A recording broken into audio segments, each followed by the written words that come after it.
Pessoal, a Bia me pediu que eu falasse sobre um tema muito amplo, que é o sentimento de inferioridade. E aí eu vou tentar simplificar, porque, como eu disse, é um tema amplíssimo, tem muita coisa a se falar sobre isso, porque o sentimento de inferioridade também está associado a muitas coisas. Aí ela perguntou assim, quais são os danos que ele pode causar? Nossa, todos. O sentimento de inferioridade pode destruir completamente a vida de alguém. Pode afetar o seu desempenho profissional.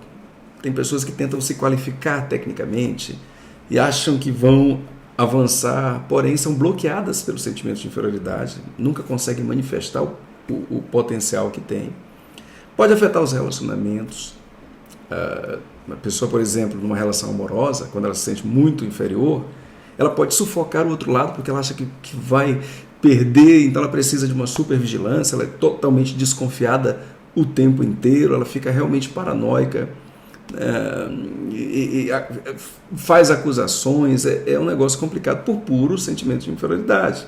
Às vezes ela tem um sentimento de inferioridade onde ela não se sente à vontade para atacar, mas ainda assim ela asfixia, demanda muito. Ou às vezes ela faz o inverso, ela foge.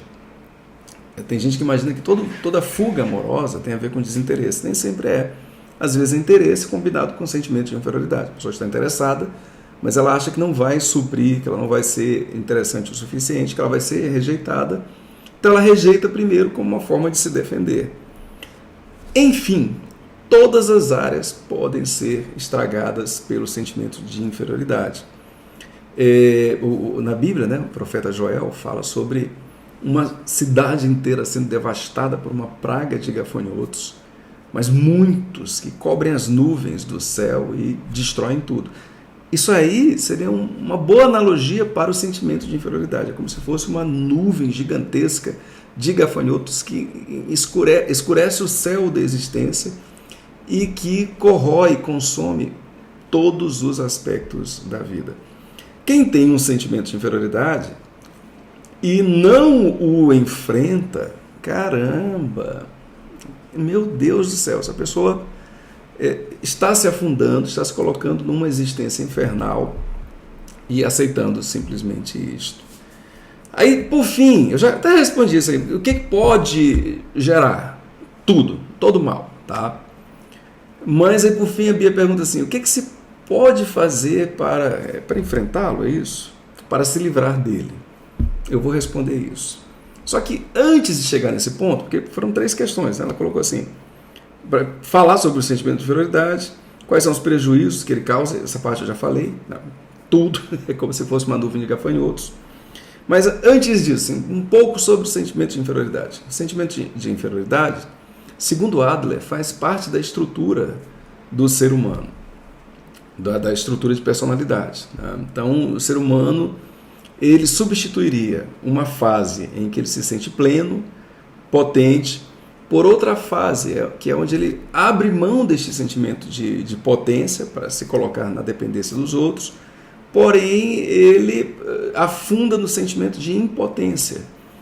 E por este sentimento de impotência, que é uma marca de humanidade, por sua vez ele abre espaço para muitas destruições dentro de si. Então, todo mundo seria marcado por um nível de sentimento de inferioridade. Quanto maior fosse o sentimento de inferioridade, mais a pessoa estaria fadada a sofrer ou a falir na vida. A luta crucial seria contra ele, o sentimento de inferioridade, numa busca de restaurar o sentimento de onipotência. Mas mesmo que nós não conseguíssemos restaurar o sentimento de onipotência, nós teríamos que domesticar o sentimento de inferioridade.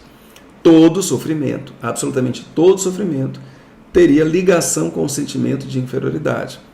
Sem o sentimento de inferioridade, seria impossível o sofrimento. Então, a ideia é que todas as vezes que sofremos, é porque naquele momento nos inferiorizamos de alguma forma. Uma rejeição amorosa. Estou sofrendo porque a outra pessoa me abandonou, também, mas por que eu estou sofrendo por isso? Porque isto sinaliza a minha inferioridade, isso sinaliza que eu não sou o melhor para ela, não sou o suficiente para ela. Então, naquele momento de pequenez, a pessoa sofre. Se ela não tivesse isto, ela não teria espaço emocional para gerar um sofrimento. Então, quanto maior o sofrimento, mais a pessoa sofre, né? Todo sofrimento tem a ver com o sentimento de inferioridade. E quanto maior a inferioridade, quanto mais a inferioridade, mais a pessoa produz novos sofrimentos. Então, a pessoa só sofre porque tem o sentimento de inferioridade. Quanto mais ela tem o sentimento de inferioridade, mais ela sofre. E quanto mais ela tem o sentimento de inferioridade, mais ela produz novos sofrimentos. Por quê? Porque é como se ela fosse uma terra fértil para qualquer coisa que a faça sofrer. Meu Deus, isso é terrível, gente. Isso é terrível, isso é terrível. Então, a luta seria para reduzir o sentimento de inferioridade.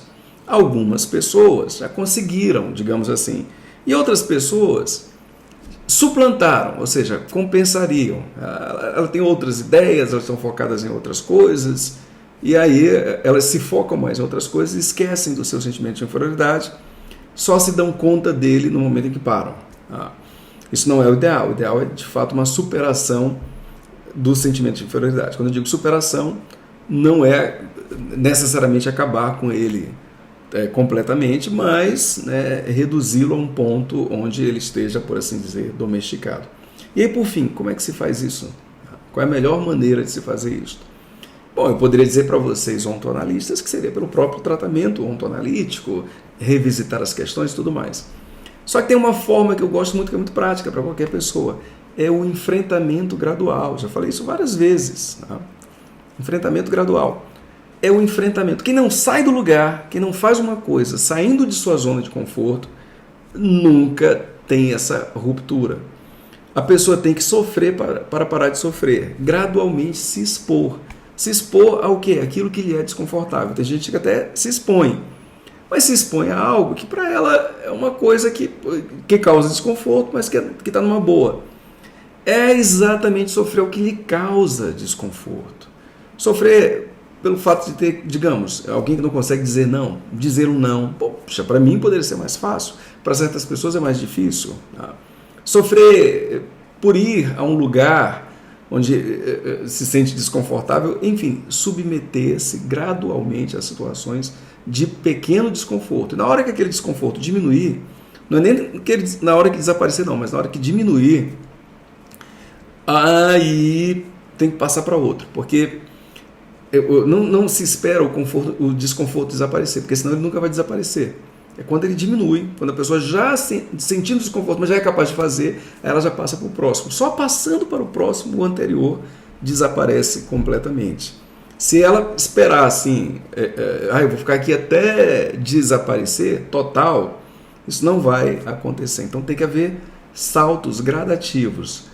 Uma coisa que é importante de saber é o seguinte, que não pode ser de uma hora para outra. Assim, eu vou fazer o mais difícil para mim agora. Isso é agir por impulso ou agir por desespero. E outra coisa que você precisa saber é o seguinte, é que não basta uma vez. Eu consegui fazer uma vez. Não, é uma rotina. Então, é uma aproximação gradual do objetivo. Para mim, é a melhor maneira que existe. A pessoa poderia ficar a vida inteira conversando sobre seu sentimento de inferioridade, não resultaria em nada. A pessoa poderia estudar a vida inteira sobre o sentimento de inferioridade e não resultaria em nada. O que resolve é esta exposição gradual. Para mim, é o único antídoto. E é por isso que muitas pessoas nunca vão conseguir. Por quê? Porque elas sempre tentarão se preparar para fazer alguma coisa e o problema é que elas nunca vão se sentir preparadas, porque é o sentimento de inferioridade que decide se elas estão ou não preparadas. Como elas têm um sentimento de inferioridade, elas nunca vão se sentir. Elas vão tentar superar isso intelectualmente, tendo conhecimento sobre o que fazer, mas nunca vai dar certo. O intelecto delas está contaminado. É pela exposição. Não há outro jeito. Por isso que eu sei que muita gente nunca vai conseguir, porque nunca vai se expor o suficiente para avançar neste sentido.